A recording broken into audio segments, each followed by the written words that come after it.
Olá, pessoalzinho. Houveram muitos pedidos para que eu calcule um transistor como chave, tá? O que é calcular um transistor como chave? É você colocar o transistor na região de saturação, né? Eu posso trabalhar o transistor como amplificador ou como chave, né? Na região de saturação é onde a corrente é máxima e a tensão é mínima, né? Eu tenho dúvidas disso, então você vai ter que ir lá estudar eletrônica analógica, dopagem de componentes, cristal N, dopagem de cristal P, elétrons livres, zona de depressão, tudo começa no diodo. Depois você vai para o transistor, daí você vai ver lá a zona de saturação, região de amplificação, né, que é a reta de carga, ponto quiescente, tá bom? Aqui agora o nosso cálculo é só o transistor como chave, tá, pessoal? O foco aqui. Então, qual que é o segredo para se calcular um transistor como chave? É dimensionar esse resistor aqui, o R1. Se dimensionou ele correto, está feito o dimensionamento do transistor como chave, que ele vai trabalhar na região de saturação, onde a corrente é máxima e a tensão é mínima. É importante lembrar que a corrente de base, ela é sempre menor que a corrente de coletor, né? Sempre menor que a corrente de coletor. E que, né, nós vamos usar aqui a tensão de saída. A tensão de saída, ela vai ser 5 volts. Por que 5 volts? Porque no microcontrolador, lá, por exemplo, Arduino, nos componentes digitais ou no CLP, geralmente a saída é 5 volts. E eu quero acionar motores com tensões maiores, né? Então eu quero acionar um motor com 12 volts, sei lá, meio ampere. Então, como é que eu faço isso? Se eu colocar 12 volts e meio ampere na saída do Arduino, eu vou queimar o Arduino, vou queimar o componente digital. Então, eu uso o transistor para amplificar esse sinal, ou seja, com 5 volts eu consigo ligar um motor, nesse caso, por exemplo, de 12 volts. Com 5 volts eu consigo ligar um motor de 34 volts, 48 volts, entendeu? Que o transistor que vai fazer a ligação, né? A ligação. É importante lembrar disso. Eu quero ligar um motor de 440 volts alternados, 50 amperes. Beleza. Em vez de colocar o motor, coloca um relé. O transistor dispara o relé e o relé liga o motorzão grandão. Entendeu? Então, você com 5 volts no Arduino, você liga um motor de 440 volts alternado, 50 amperes. Na verdade, o Arduino vai disparar o transistor e o transistor vai disparar o relé, né? Beleza. Então, agora eu preciso saber qual é a corrente que vai acionar esse motor e qual é a tensão. Eu peguei o motorzinho, eu vou olhar o manual do motor. Nesse manual do motor eu descobri que ele trabalha com 12 volts e a corrente para ele trabalhar bem é 30 mA, é a corrente do motor, tá? Então, o que vai acontecer? Eu olhei no manual 12 volts, 30 mA. Então eu sei que aqui na corrente de coletor eu tenho que ter 30 mA. Em cima desses dados, eu dimensionei um componente, que é o BC547. O BC547 é um transistor NPN. Que vai dar, que eu posso usar tranquilamente 12 volts e 30 mA no coletor dele, não tem problema. Lembrando que a corrente de coletor sempre é maior que a corrente de base. Então como é que eu vou fazer isso? É simples. Eu vou olhar o datasheet do BC547 e vou ver quanto que é o beta mínimo dele, quanto que é o ganho mínimo dele. Então o beta mínimo dele, que é igual a HFE e beta mínimo, HFE e beta são sinônimos, que são os ganhos, que é o ganho, tá? É 110 vezes, né, olhando no datasheet do BC545.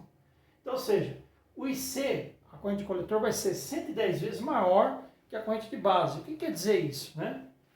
Quer dizer o quê? Que a minha corrente de coletor, ela é igual, né, a corrente de base, né, que é a corrente que passa dentro do resistor que a gente quer dimensionar, que é o segredo para o dimensionamento, né? A corrente de coletor, ela vai ser igual a corrente de base vezes o beta mínimo, que eu vi no datasheet, né? Então eu vou passar o beta mínimo para cá, né? Então fica assim, a corrente de base, ela é igual a corrente de coletor dividido pelo beta mínimo. Né? Corrente de base com a corrente de coletor dividido pelo beta mínimo, certo? Ou seja, a corrente de coletor no transistor NPN sempre vai ser maior que a corrente de base. Tá, pessoal? Quantas vezes? Eu vou olhar no datasheet, vejo o componente, vou lá no datasheet e vejo. qual que é o ganho, qual que é o beta mínimo, qual que é o FE mínimo, quantas vezes ele pode ser no mínimo maior que a corrente de base.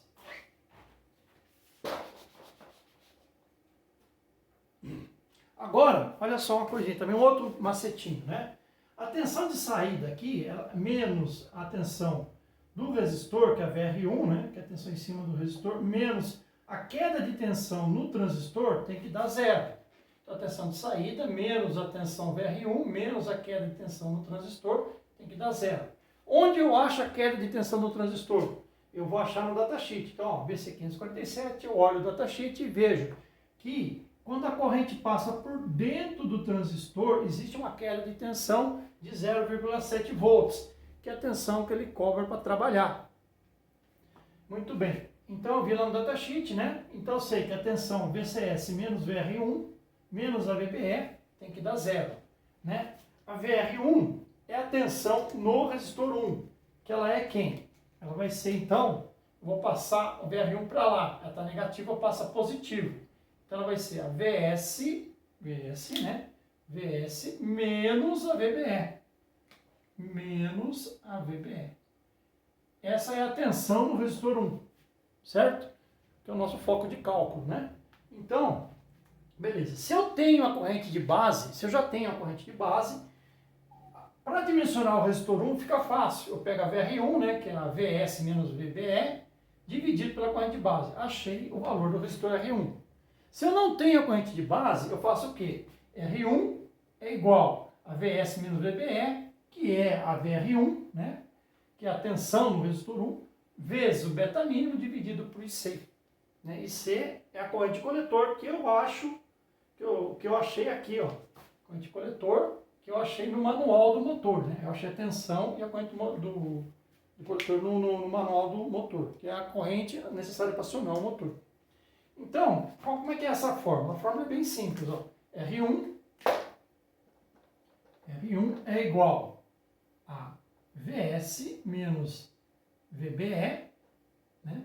Que é a VR1, né? Que é a tensão no resistor, vezes o beta mínimo, dividido por IC, né? Então, quem que é VS menos? O VS vale 5 volts e o VB é 0,7. Então, 5 volts menos 0,7 volts. Acho que não vai caber aqui. Então, vamos colocar assim, 5 menos 0,7, 4,3 volts, menos o beta mínimo. O beta mínimo vale 110. Ele não tem unidade, né? Então, porque quantas vezes ele vai ser, a corrente C vai ser maior que a corrente B, né? Não esqueça de colocar a unidade. E o IC? O IC é a corrente para acionar o motor que eu vi no manual do motor, que é 30 mili. Só como está na unidade principal, tem que passar para ampere. Então, 30 miliampere vai ser igual a 0,03 ampere. Tá? Por causa que o 4,7 está na unidade principal, então 0,03 ampere. A minha R1 vai dar aproximadamente 15,8 quiloohms, tá? 15,8 quiloohms. Então eu vou comprar um resistor de aproximadamente 15,8 quiloohms. Meu R1 vai ser aproximadamente 15,8 quiloohms. Só que só isso não basta, tem que achar a potência, né? Então a potência, pessoal, a potência ela vai ser, potência no resistor 1, que a potência em cima desse cara vai ser a tensão no resistor 1, vezes a corrente de base. Eu não tenho a corrente de base, então como é que eu vou achar a corrente de base? Pela fórmula, corrente de base é igual a IC, que é 0,03 ampere, dividido pelo ganho mínimo, que é 110, né? A corrente de base ela vai ser igual a 0,0003 ampere. Ficou bem pequenininha, né? E agora, a potência no resistor 1 é igual a 4,3 volts, né? 4,3 volts vezes 0,003 ampere. Então, a potência no resistor 1 é igual a 0,001 watt, aproximadamente. Achamos a potência no resistor 1. Então,